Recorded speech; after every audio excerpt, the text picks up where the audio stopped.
जम्मू कश्मीर के अंदर सरकारी मुलाजमीन परेशान हैं, बेबस हैं। मैंने पिछले दिनों असातिज़ा की रिपोर्ट बताई थी। एनुअल ट्रांसफ़र ड्राइव 8 अजला में हो गई है, 2 डिस्ट्रिक्ट्स में नहीं हुई। जम्मू और उधमपुर के 3,000 से ज़्यादा टीचर्स परेशान हैं। इसी तरीके से मेरे नोटिस में आया, फिर मैंने इस पर थोड़ी तहकीक की तो पता चला कि फोर्थ क्लास एम्प्लॉयज़ भी बेबसी के आलम में हैं, मुसीबत से गुजर रहे हैं। और नतीजा उसका ये है कि सरकारी महकमों में कामकाज मुतासिर हो रहा है, कोई जवाब देने वाला नहीं है। और जो अहल मुलाजमीन हैं, जो एलिजिबल क्राइटेरिया में आते हैं, जो आप ये मान कर चलेगा कि डिपार्टमेंट्स को चलाने के बड़े काबिल हैं, जिन लोगों ने मुख्तलिफ अजला में काम करना है, डिपार्टमेंट के अंदर जो क्वालिफाइड एम्प्लॉयज़ हैं उनको ना प्रमोशन मिल रही है, ना डीपीसीज क्लियर हो रही हैं। अनफॉर्चुनेट पार्ट है कि अथॉरिटीज़ इस पर लबकुशाई नहीं कर रही, खामोश बैठी हैं।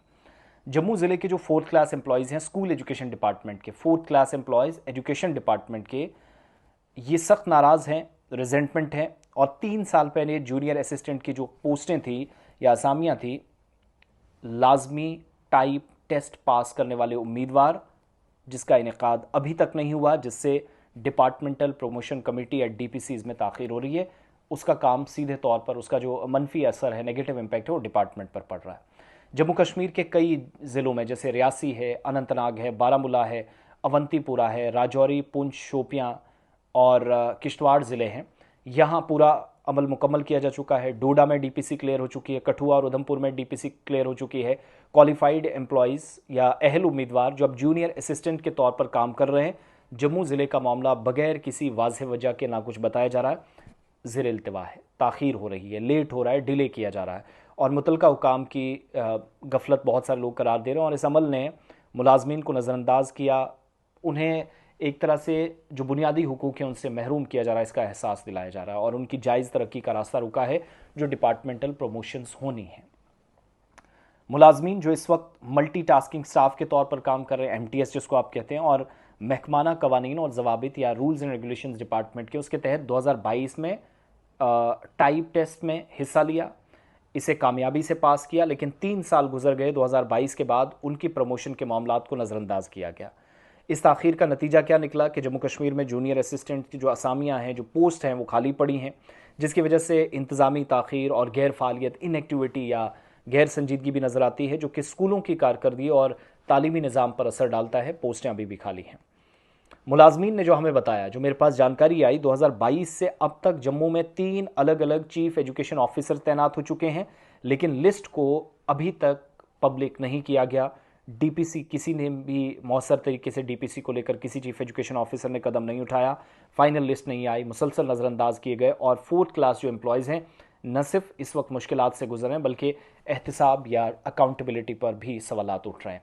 मुलाजमीन जो इल्ज़ाम लगा रहे हैं कि बाकी डिस्ट्रिक्ट्स में ये जो प्रमोशंस का, डीपीसीज क्लियर होने का अमल मुकम्मल हो चुका है, जम्मू में अथॉरिटीज़ जानबूझकर नाइंसाफ़ी कर रहे हैं, इम्तियाजी सलूक किया जा रहा है, नारवा सलूक है, सौतीली माँ जैसा सलूक है, इस पर काम होना चाहिए। इस बात पर जोर दिया जा रहा है कि जो ताख़ीर शुदा सिर्फ ज़ाती मसला नहीं है, बल्कि महकमे की कारकर्दगी का भी मसला है। ये सिर्फ एम्प्लॉयज़ का अपना सवाल नहीं है, डिपार्टमेंट की इज़्ज़त का सवाल है। दफातर में अमले की कमी है, और पता चलता है कि इससे महकमे का डबल नुकसान हो रहा है। एक तरफ एम्प्लॉयज़ को उनका जायज़ तरक्की वाला वो जो फ़ायदा या डीपीसीज या प्रमोशंस नहीं हो रही हैं, जबकि महकमा जो है अवामी खिदमात या जो पब्लिक सर्विसेज उसकी हैं, वो बुरी तरह मुतासिर हो रही हैं और परफॉर्मेंस पर सवाल उठ रहे हैं। जम्मू सीईओ से इस बारे में जो अजीत शर्मा साहब हैं, बड़े सीनियर अफसर हैं और काफ़ी कदरा है, उनसे रब्ता किया गया है कुछ खबरसा इदारों की जानिब से। तो वो जवाब दे रहे हैं कि तरक्की का अमल एक अदालती मामला है, उसकी वजह से रुका है। और मुलाजमीन ने उस वक्त दायर किया था 2014 का केस, जिसमें टाइप टेस्ट बगैर जूनियर असिस्टेंट के तौर पर तरक्की दी गई थी। बाद में इन मुलाजमीन को इस असल ओहदों पर वापस भेज दिया गया, लेकिन अदालत ने वापसी के इस हुकूमती ऑर्डर पर स्टे लगा दिया। तब से ये मकसद ज़ेर इल्तवा 2014 का केस हवाला दे रहे हैं कि तब बहुत सारे लोग जो हैं बाद में ओरिजिनल प्लेस ऑफ पोस्टिंग पर भेज दिया गया, क्योंकि बहुत सारे लोगों ने एतराज़ किया था टाइप टेस्ट पर। उनके मुताबिक जल्द समात के लिए दरख्वास्त भी डिपार्टमेंट ने दायर की है और जल्द फैसला आने की उम्मीद है। लेकिन अदालत जब काम करेगी तो जूनियर असिस्टेंट की जो 25 पोस्टें खाली पड़ी हैं ड्यू टू डीपीसी क्लेरिफिकेशंस, अहल उम्मीदवारों की तैनाती होगी, एलिजिबल लोग या क्वालिफाइड लोग आ जाएंगे। तो मुतासरा जो मुलाजमीन है, उनका दावा है कि 2014 की जो प्रमोशंस थी, जिन मुलाजमीन जो तकरीबन 25 जूनियर असिस्टेंट की पोस्टें, वो अभी भी प्रमोशन किए बगैर अहल उम्मीदवारों से डीपीसी में खाली हैं। जिन्हें पुर किया जा सकता है, लेकिन अदालत के फैसले के बगैर भी ये काम हो सकता है अगर अथॉरिटीज़ इस पर काम करें। साथ साथ वो कह रहे हैं कि अदालती मुकदमे का इंतज़ार कम किया जाए, डीपीसीज के हवाले से काम हो। लेकिन सीईओ साहब भी अपनी जगह कुछ मामलात में सही हैं, लेकिन महकमा तालीम की अगर बर वक्त कार्रवाई ना हुई तो मुलाजमीन का एतमाद ख़त्म होगा, बल्कि अकाउंटेबिलिटी पर भी सवाल उठेंगे। और बड़ा नुकसान इसमें क्या है, यूनियन टेरिटरी के अंदर महकमा तालीम में 25 पोस्टें खाली हैं और अदालत के फैसले का बार बार हवाला दिया जा रहा है। ये अनफॉर्चुनेट है। यही सिलसिला हम एनुअल ट्रांसफ़र ड्राइव में भी देख रहे हैं। जम्मू कश्मीर में काम हो रहा है लेकिन लेट हो रहा है, जो आज होना वो जाकर साल के बाद हो रहा है। तो मरीज़ को जब इलाज की ज़रूरत है, मौत के बाद उसको इंजेक्शन देने की आप बात कर रहे हैं, फिर आप क्या करेंगे?